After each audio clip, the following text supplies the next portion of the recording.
ধন্যবাদ। অসংখ্য ধন্যবাদ ভাইজান আপনাকে কথা বলার সুযোগ করে দেওয়ার জন্য। তো ভাইজান সর্বপ্রথমে জানতে চাচ্ছি আপনি কেমন আছেন? ভালো।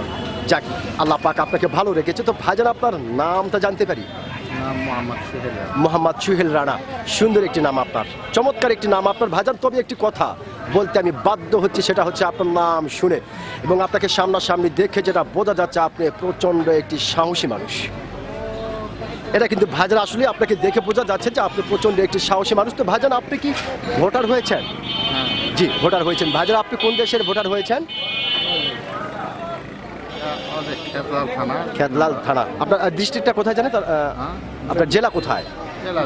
জয়পুরহাট। অসংখ্য ধন্যবাদ। তার মানে আপনি বাংলাদেশের ভোটার। তো ভাইজান, যেহেতু আপনি বাংলাদেশের একজন সচেতন নাগরিক এবং বাংলাদেশের একজন সাহসী মানুষ, সেই ক্ষেত্রে এই বিষয়টি আপনার কাছ থেকে জানতে চাচ্ছি যে এইবার বাংলাদেশের সরকার কে হতে পারে, জাস্ট আপনার আইডিয়া।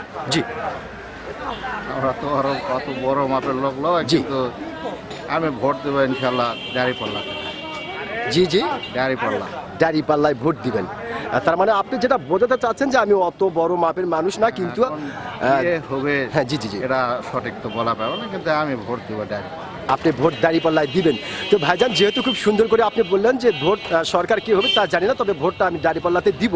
তো আপনি ভাইজান কি দেখে আপনি দাঁড়িপাল্লার প্রেমে পড়ে গেলেন? আমার মনের ইচ্ছাতে আমি মনের ইচ্ছাতে।